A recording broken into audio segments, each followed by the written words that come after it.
Bonjour à tous. Alors oui, ce matin, nous sommes encore privilégiés de pouvoir nous réunir, nous rassembler et de nous placer devant le Seigneur. Je poursuis ce matin cette série de prédications. Ça a été mentionné, que j'ai commencé il y a quelques semaines de cela, et qui porte sur la miséricorde de Dieu, la miséricorde divine que nous voyons partout dans les Écritures, que ce soit dans l'Ancien ou le Nouveau Testament. Une série que j'ai intitulée « Prendre plaisir à la miséricorde » et c'est inspiré d'une parole de Dieu que Dieu prononce via le prophète Osée et parole qui a été reprise par Jésus également. « Je prends plaisir à la miséricorde et non au sacrifice ». Alors par cette série, j'aimerais que nous puissions revisiter certains passages, certains récits, où nous voyons comment cette miséricorde de Dieu s'est concrétisée et manifestée. Alors, ce n'est pas une série sur un livre de la Bible, mais sur différents passages que nous retrouvons parfois dans l'Ancien Testament et d'autres fois dans le Nouveau. Ce matin, le titre de ma prédication, c'est « Sentez et voyez combien le Seigneur est bon ». Vous avez peut-être remarqué que dans cette série sur la miséricorde, j'utilise comme titre des expressions bibliques, des mots tirés de la Bible elle-même. Et c'est ce qui explique pourquoi mes titres sont entre guillemets. Alors, ce sont des phrases ou des expressions qui proviennent de la Bible. Le premier message, c'était « Je prends plaisir à la miséricorde », basé sur une parole de Dieu comme mentionné dans le prophète Osée. Le deuxième message, c'était « Miséricordieux et compatissant », qui provenait cette fois-ci du psaume 103, que nous avons regardé la semaine passée. Et ce matin, c'est « Sentez et voyez combien l'Éternel est bon », une phrase qui provient encore une fois de David, mais cette fois-ci dans le psaume 34. Alors, nous allons lire ce psaume, pas au complet, mais j'aimerais m'attarder sur les 9 premiers versets. Ce n'est pas un psaume que nous allons regarder en détail ce matin, mais vous allez comprendre pourquoi j'aimerais que l'on puisse ouvrir cette prédication par la lecture de ce psaume.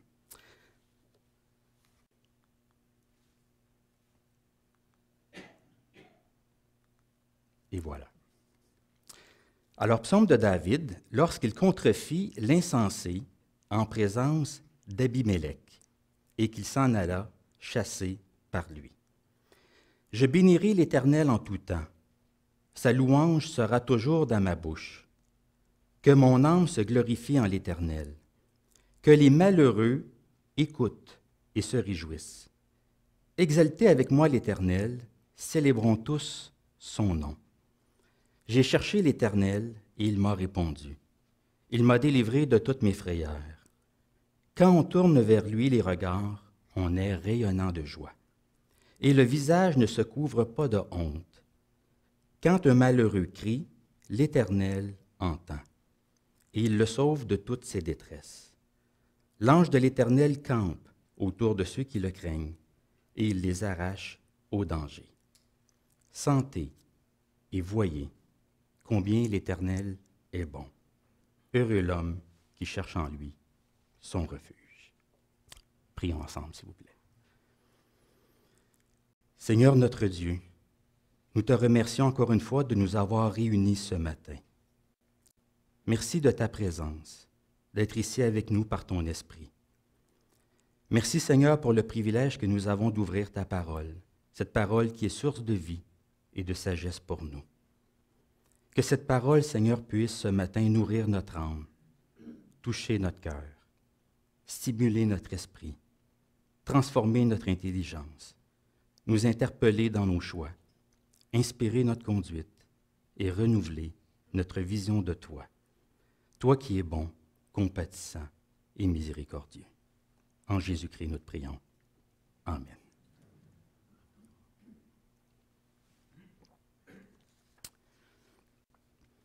Alors, sentez et voyez combien l'Éternel est bon. Je débute en vous posant une question. Quelle impression avez-vous de Dieu en lisant l'Ancien Testament? Comment le voyez-vous? Comment le percevez-vous? Je ne parle pas de votre vision de Dieu en général, mais particulièrement lorsque nous lisons les textes de l'Ancien Testament. Vous savez, la semaine passée, nous avons examiné ensemble le psaume 103 qui nous dresse vraiment un beau portrait de Dieu, qui nous donne une belle image du Seigneur. C'est comme si David, dans ce psaume-là, répondait à la question suivante. Comment est Dieu? Comment agit-il envers nous? Quelle sorte de Dieu avons-nous? Aimons-nous? Servons-nous? Alors, par ce psaume, comme on l'a vu, David nous présente en quelque sorte la posture fondamentale de Dieu à notre égard, et en particulier à l'égard de son peuple, de ceux qui le craignent, de ceux qui espèrent à sa bonté.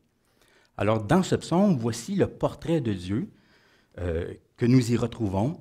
L'Éternel est généreux, il aime déverser sur nous ses bienfaits. Il est juste, il tient compte des injustices que nous subissons. Il est miséricordieux, il ne nous traite pas selon nos fautes. Il est gracieux, il renouvelle constamment son pardon. Il est compatissant, il connaît nos limites et nos faiblesses. Et il est grand, il règne, il est digne de toute louange et de reconnaissance. Alors ce psaume, c'est comme une vue panoramique de Dieu, une vue d'ensemble de sa personne. C'est comme si nous étions au sommet d'une montagne et que nous étions en train de contempler le Seigneur. Alors c'est vraiment une belle image de Dieu que nous retrouvons dans ce psaume. Mais, il y a un oui, mais. Parfois, c'est ce que nous disons, n'est-ce pas? Nous entendons cela parfois aussi.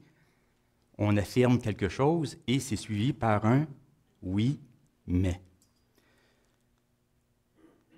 Qu'est-ce qu'on fait avec tous ces textes de l'Ancien Testament qui ne semblent pas nous communiquer une image positive de Dieu? Est-ce que c'est une question que vous vous êtes déjà posée en lisant certains passages ou récits que nous retrouvons dans l'Ancien Testament? Parce que lorsque nous lisons l'Ancien Testament,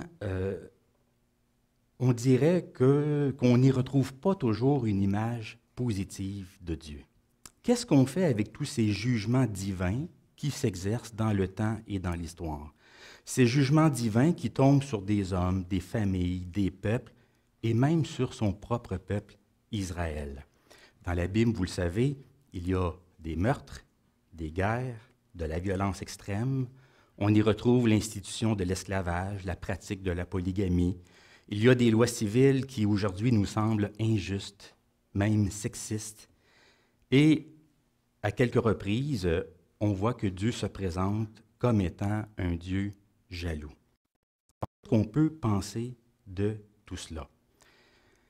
Il faut le dire, il faut l'avouer, il y a plusieurs choses dans la Bible qui suscitent des malaises, qui nous troublent, qui nous rendent inconfortables, qui nous rebutent. Lorsque on voit tout cela, on se pose la question, est-ce que Dieu est vraiment comme cela? Est-ce vraiment lui qui a demandé cela, qui a commandé cela, qui a donné telle ou telle loi? Comment est Dieu réellement? D'un côté, on nous dit que Dieu est bon, miséricordieux, compatissant, et de l'autre, ça ne semble pas toujours être le cas. On a parfois l'impression d'y retrouver une incohérence entre ce qui est dit et affirmé au sujet de Dieu et avec d'autres passages qui suscitent beaucoup, comme je l'ai dit, de malaise en nous. Et ceux qui souvent s'opposent à la foi chrétienne vont trouver dans l'Ancien Testament des munitions pour discréditer le Dieu de l'Ancien et du Nouveau Testament, la foi chrétienne en général. Laissez-moi vous lire ce que dit un scientifique athée, l'un des penseurs les plus influents de l'athéisme au cours de ces dernières années, Richard Dawkins, qui a écrit un livre qui s'intitule « Pour en finir avec Dieu ». Alors, vous voyez déjà l'orientation de son livre. Alors, voici ce qu'il dit. On peut dire que de toutes les œuvres de fiction, le Dieu de la Bible est le personnage le plus déplaisant. Jaloux et fier de l'être, il est impitoyable, injuste et tracassier dans son obsession de tout régenter.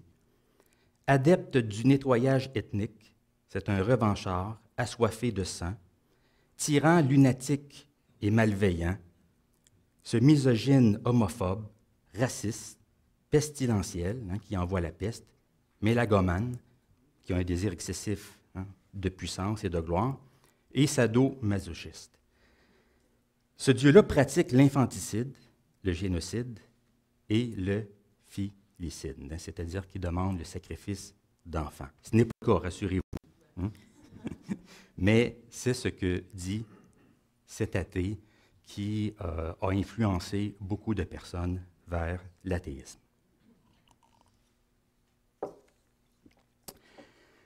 Alors, vous pouvez le constater, ce sont des propos qui sont très forts, très drastiques, très virulents.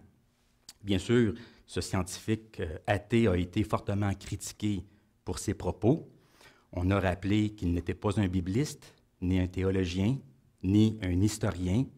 Il ne sait pas situer les textes dans leur contexte historique, social, culturel, religieux. On a l'impression qu'il interprète les textes aussi à la lumière de ses propres sensibilités personnelles. Et on se demande parfois aussi s'il n'est pas victime de ce qu'on appelle le biais de confirmation. Vous savez, nous avons tous des biais d'ordre cognitif. Et entre autres, il y a ce qu'on appelle le biais de confirmation, c'est-à-dire que parfois, on finit par ne voir que ce que l'on veut, on finit par ne retenir que ce qui fait notre affaire. Comme quelqu'un l'a déjà dit, je vais partout 2 fois. La première pour avoir une fausse impression et la seconde fois pour la renforcer. C'est ça le biais de confirmation. Ça veut dire que parfois, on a une idée préconçue, une idée toute faite d'avance, et on cherche à la confirmer, à la renforcer, parce que ça va dans notre sens, ça fait notre affaire. On n'est pas toujours objectif dans notre approche, dans notre évaluation des choses, même quand on est scientifique. Alors, je ne sais pas ce que vous pensez de cette description de Dieu qui est faite par cet homme, mais se peut-il que nous ayons aussi parfois une vision semblable de Dieu en lisant l'Ancien Testament? Est-ce que notre vision de Dieu ressemble plus au Dieu de David, comme on l'a vu dans le psaume 103, ou à la description qu'en fait Richard Dawkins? J'ose demander, qui de David ou de Dawkins a le mieux perçu la nature et le caractère de Dieu? J'ai soulevé beaucoup de questions tantôt concernant l'Ancien Testament. Peut-être même trop. Il m'est impossible de faire le tour de toutes ces questions-là ce matin et d'apporter des réponses complètes à tout cela. Ce matin, ce que j'aimerais faire simplement, c'est de nous aider à nous réconcilier un peu avec l'Ancien Testament. Nous aider à faire la paix avec l'Ancien Testament, si besoin est, bien sûr. J'aimerais faire quelques affirmations pour orienter notre lecture, notre approche des textes bibliques. Je pense qu'il y a certaines choses qu'il est important de savoir, de garder à l'esprit lorsque nous lisons les Écritures, et en particulier l'Ancien Testament. J'aimerais donc énoncer en quelque sorte quelques principes ou vous offrir quelques clés de lecture, justement pour nous aider à comprendre l'Ancien Testament. Alors d'abord, il est important de savoir que l'Ancien Testament, c'était la Bible de Jésus et des premiers chrétiens. Ce qui nous amène, déjà en partant, dès le départ, à ne pas rejeter ou noircir l'Ancien Testament, mais plutôt à lutter avec lui. Ça, c'est quelque chose que nous oublions souvent. La Bible de Jésus et des premiers chrétiens, c'était l'Ancien Testament. Le Nouveau Testament est venu plus tard, au cours du 1er siècle. Éventuellement, on a rassemblé les livres du Nouveau Testament, mais pour Jésus, la Bible qui était en vigueur à cette époque-là, c'était l'Ancien Testament, et c'était la même chose pour les premiers chrétiens. Et ce sont des textes qu'ils approchaient avec respect, qu'ils estimaient, qu'ils considéraient comme étant inspirés, comme parole de Dieu.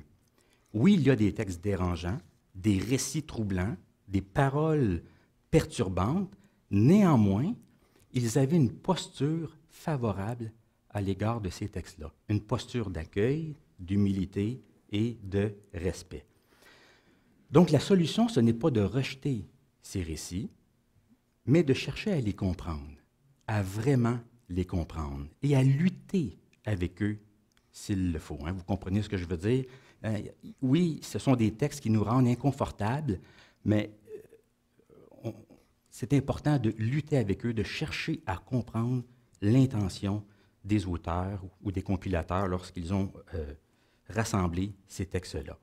Ça demande une lecture minutieuse, une lecture sérieuse, et non pas une lecture superficielle ou de surface. D'ailleurs, posons-nous la question, lorsque Jésus lisait l'Ancien Testament, quelle vision de Dieu en avait-il? Est-ce que sa vision de Dieu ressemblait plus à celle de Dawkins ou à celle de David?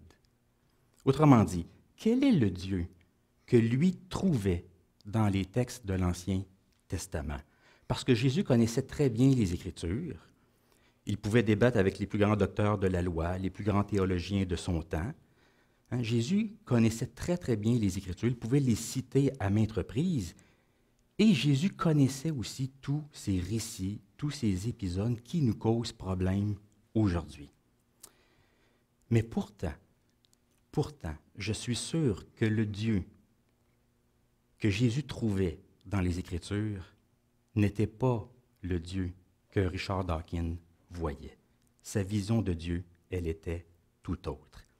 Donc la solution pour nous, d'ailleurs, je vous rappelle cette parole que Jésus a mentionnée aux pharisiens, « Allez et apprenez, je prends plaisir à la miséricorde et non au sacrifice », il renvoie les pharisiens au prophète Osée.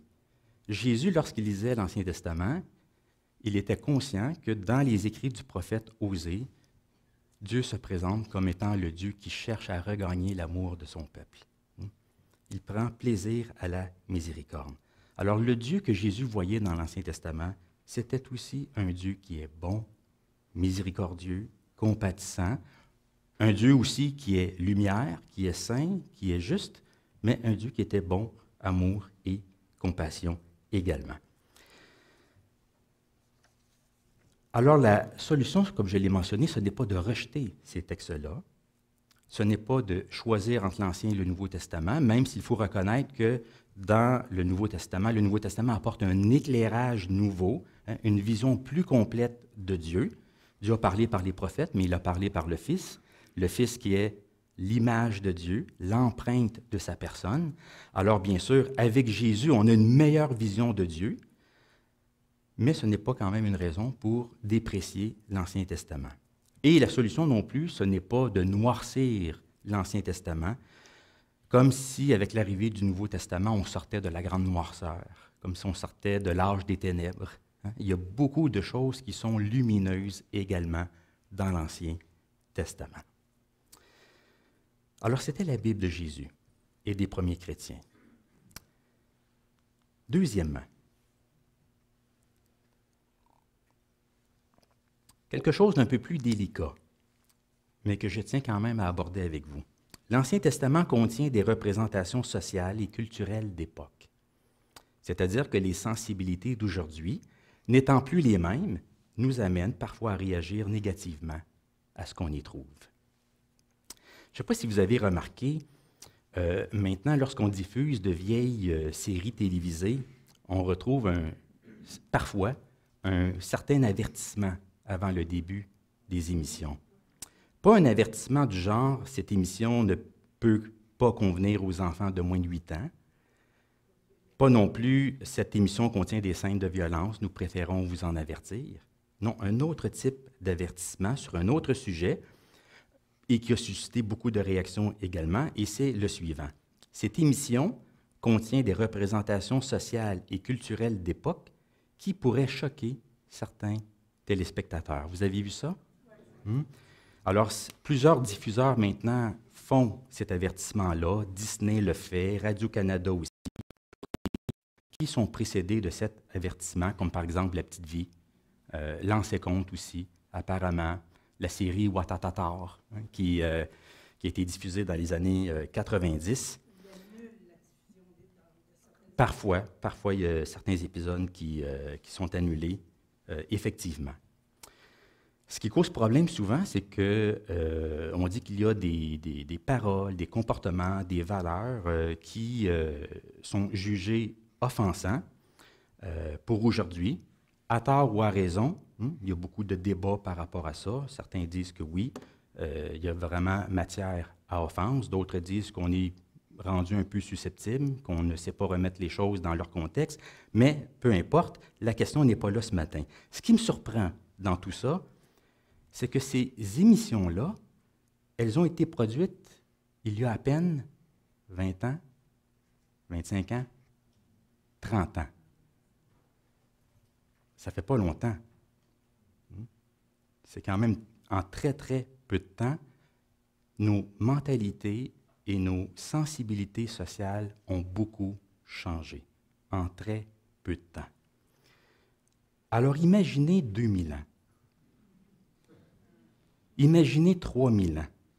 Parce que la Bible a été écrite il y a longtemps, dans une autre culture, dans une autre société. Et lorsque nous lisons la Bible, il y a des choses qui nous troublent, souvent par manque de connaissances, mais aussi parce que les sensibilités sociales ne sont plus les mêmes.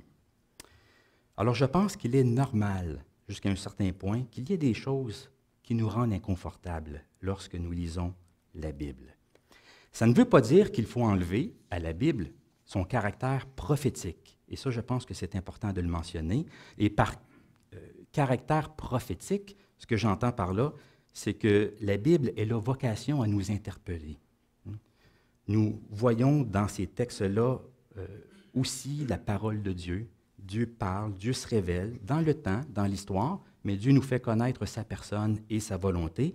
Alors, lorsque nous lisons les Écritures aujourd'hui, nous pouvons la laisser nous atteindre, nous parler, nous interpeller, nous questionner dans nos choix, nos priorités, nos valeurs, notre trajectoire de vie.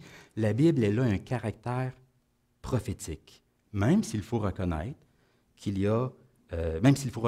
la Bible a été écrite dans un temps et dans une culture donnée et qu'il y a beaucoup de choses qui sont difficiles pour nous de concevoir, comme par exemple les sacrifices d'animaux, les animaux purs et impurs, les lois rituelles, même les prières d'imprécation, des prières qui nous rendent inconfortables, où on voit des auteurs qui invoquent le malheur de Dieu sur les autres. Ce sont des représentations sociales et culturelles d'époque qui nous rendent inconfortables, mais néanmoins, lorsque nous interprétons la parole de Dieu, si on l'interprète bien, si on la transpose bien, elle conserve son caractère prophétique. Elle peut nous parler et nous interpeller. Troisièmement, l'Ancien Testament rapporte certains événements sans nécessairement les approuver. Il faut différencier entre ce que la Bible rapporte et ce qu'elle approuve. Je l'ai mentionné, il y a dans la Bible des histoires qui sont difficiles à lire, des atrocités même, des meurtres, des guerres, des complots, des injustices, des viols, des sacrifices d'enfants aussi. Il y en a. On y pratique l'esclavage, la polygamie.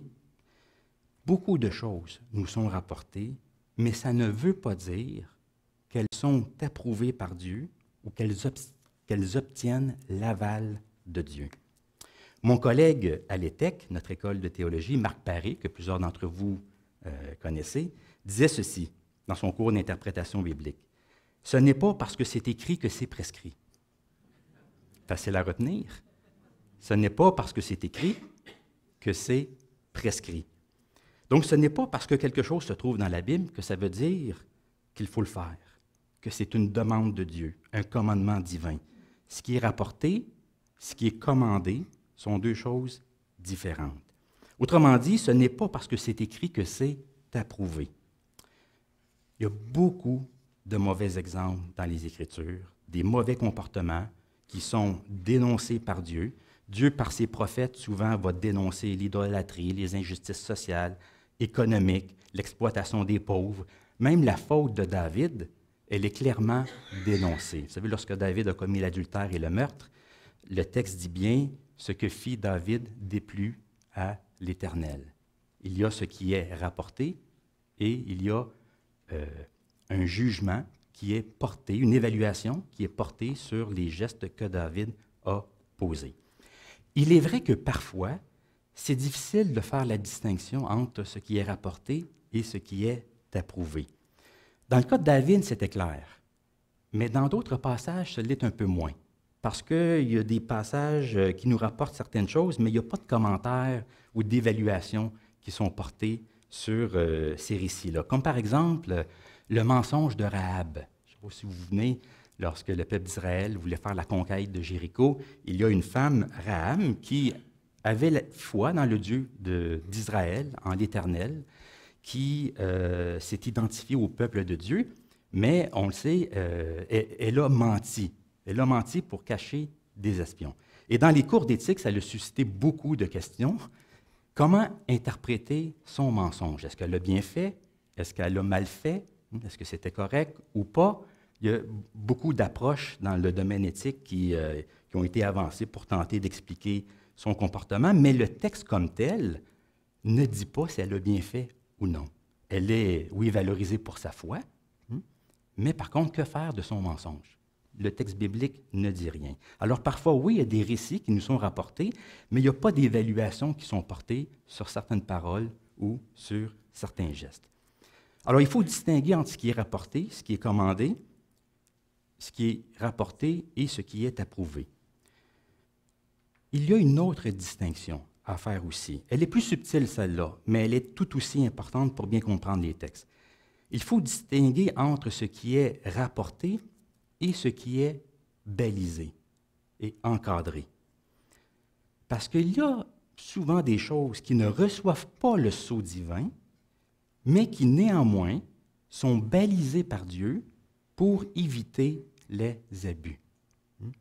Par exemple, le cas du divorce, qui ne reflète pas l'idéal divin, qui s'en éloigne, mais c'est une réalité humaine. Les divorces sont présents, c'est un facteur de réalité. Alors, dans la loi de Moïse, bien, il y a des règles qui sont énoncées pour baliser la pratique du divorce afin que la femme ne devienne pas la victime du caprice des hommes, parce que c'était les hommes qui divorçaient de leurs femmes. Il y a des choses qui sont balisées. Même chose avec l'esclavage. On sait que l'esclavage, c'est présent dans la Bible. C'est présent parce que c'est une pratique sociale de l'époque, une donnée de la culture. Ça faisait partie du système social et économique de ce temps-là. Mais ça ne veut pas dire que cette institution reflète ce que Dieu voulait pour l'humanité. Dieu n'approuve pas cette institution. Ce n'est pas Dieu qui en est à l'origine, mais c'est un système social et économique qui est présent. Et Dieu, via la loi de Moïse, vient mettre des lois même assez innovantes, pour éviter les abus des esclaves. Donc l'esclavage n'est pas approuvé, il est rapporté, mais il est quand même balisé et encadré pour éviter les abus. Alors ce sont des distinctions importantes lorsque nous lisons les Écritures. Aussi, l'Ancien Testament témoigne de la révélation de Dieu telle que vue, expérimentée et rapportée par des hommes. C'est-à-dire que l'inspiration des textes bibliques ne court-circuite pas l'humanité des auteurs bibliques, c'est-à-dire leur personnalité, leur sensibilité, leur langage, leur vocabulaire. On dit de la Bible que c'est la parole de Dieu, ça fait partie de ce que nous confessons comme chrétiens, mais c'est aussi une œuvre humaine. La Bible porte la marque de Dieu, mais elle porte aussi la marque des hommes. Chaque auteur biblique conserve sa personnalité, son style d'écriture, son vocabulaire théologique, ses sensibilités personnelles, et c'est ce qui explique en grande partie ce qu'il nous rapporte et comment il nous le rapporte. Autrement dit, ce sont des hommes de leur temps. Ce sont des hommes de leur temps, de leur époque, même si Dieu parle par eux. Alors oui, la Bible, elle est d'origine divine, mais elle est aussi d'origine humaine. Il faut en tenir compte parce que ça explique la manière de dire les choses, la manière de parler, d'écrire et de rapporter les événements de la part des auteurs biblique. Cinquièmement, très intéressant ici, je trouve, l'Ancien Testament contient des lois et des ordonnances qui constituent souvent une avancée par rapport à ce qui prévalait ailleurs à ce moment-là, même si aujourd'hui, celles-ci nous semblent arriérées ou dépassées. Je vais vous donner un exemple. Dans le livre du Deutéronome, chapitre 4, Moïse parle à la nouvelle génération, nouvelle génération parce que l'ancienne est décédée dans le désert, et Moïse invite cette nouvelle génération à découvrir la beauté, la grandeur et la sagesse de la loi de Dieu. Il veut leur rappeler qui est Dieu, sa puissance et quelle est la beauté, la gloire de sa parole, de ses lois et ordonnances. Voici ce que Moïse dit à cette nouvelle génération. Vous les garderez, parlant des lois et des ordonnances, vous les garderez et vous les mettrez en pratique, car ce sera là votre sagesse et votre intelligence aux yeux des peuples qui entendront tous ces statuts et diront, cette grande nation est le seul peuple sage et intelligent. Car quelle est la grande nation dont les dieux soient près d'elle, comme l'Éternel, notre Dieu, l'est de nous, toutes les fois que nous l'invoquons?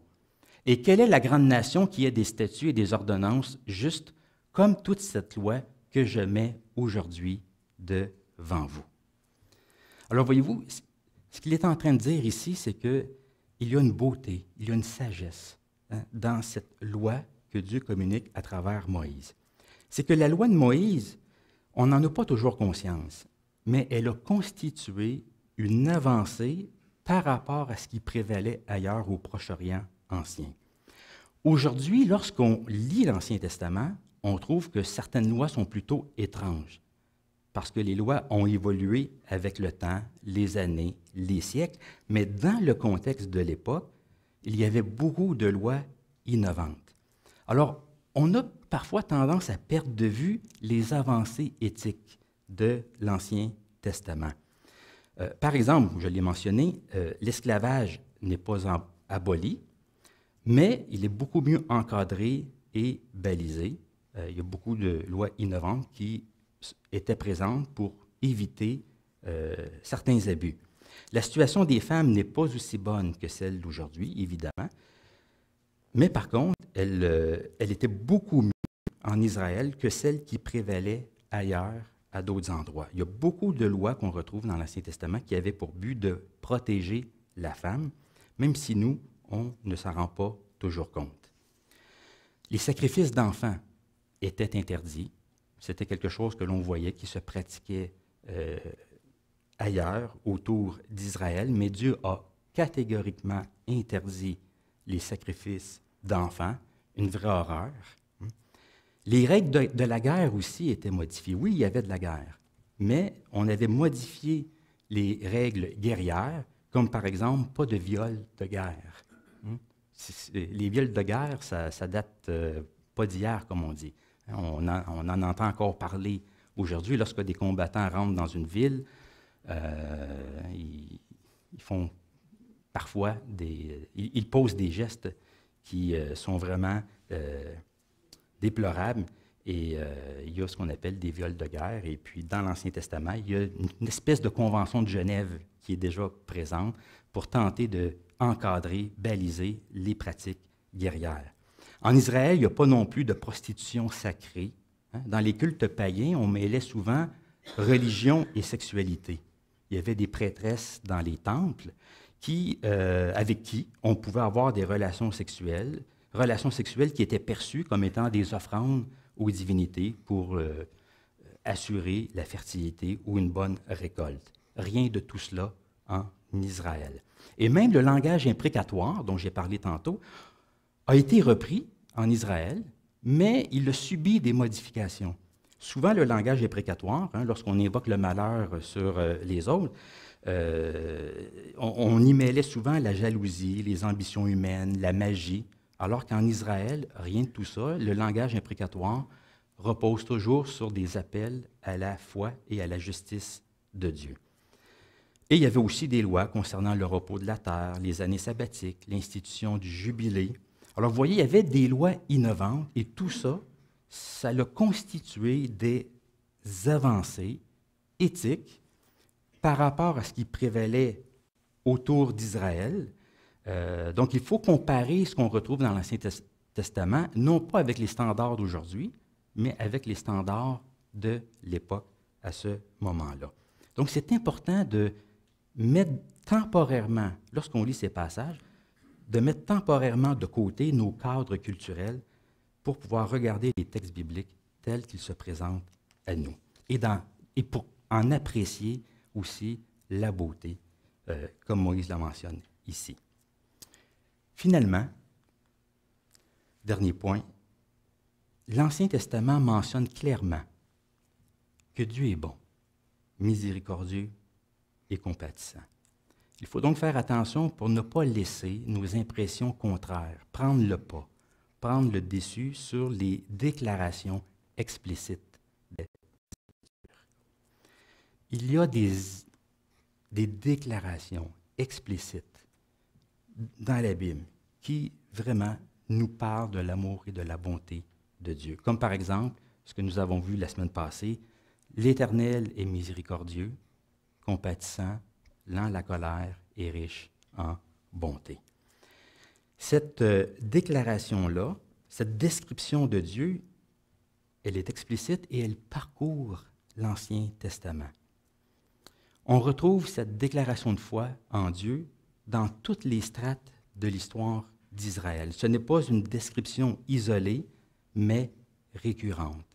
C'est une description qui revient ici et là, un peu comme un refrain dans une chanson. Dans une chanson, il y a un refrain, il y a des couplets. On chante un couplet, on revient au refrain. On chante un autre couplet, on revient au refrain. Mais on dirait que l'Ancien Testament, c'est un peu la même chose. Il y a différents couplets, il y a des récits, il y a des histoires, mais on revient souvent au refrain où on affirme que l'Éternel est miséricordieux et compatissant, lent à la colère et riche en bonté. Donc, il faut faire attention avec les impressions que nous avons. Il y a des déclarations explicites de la bonté de Dieu.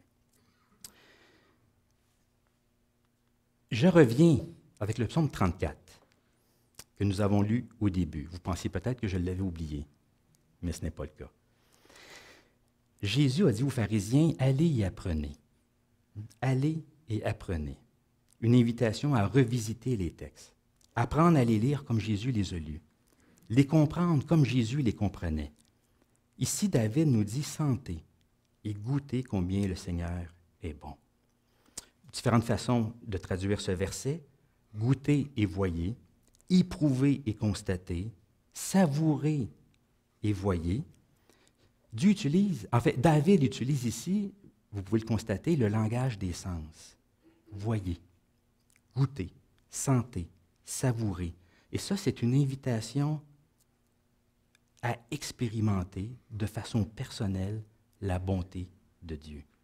C'est une invitation pas juste à une connaissance théorique et intellectuelle de la bonté de Dieu. Il ne s'agit pas de savoir simplement que Dieu est bon, de posséder une connaissance sur la bonté de Dieu, mais c'est de l'expérimenter, de la vivre, de la constater dans sa propre vie. Donc une connaissance que l'on acquiert non pas dans un livre, mais dans la pratique, dans la vie courante, dans la vie de foi. David a expérimenté la bonté de Dieu dans sa vie, envers lui. Dans ce psaume, on sent sa joie. Il est tout joyeux.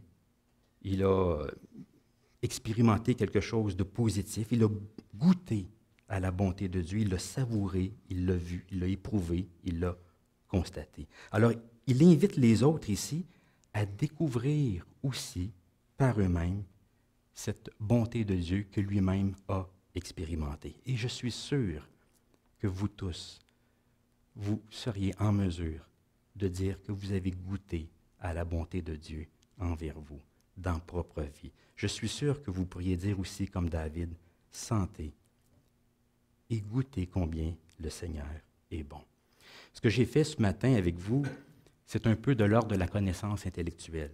On a fait de la théologie, on a fait de l'interprétation biblique, mais rien ne remplace l'expérience pratique de la bonté de Dieu. Alors oui, allons, apprenons, mais aussi sentons et goûtons. Allons et apprenons que Dieu est miséricorde et sentons et goûtons combien Dieu est bon.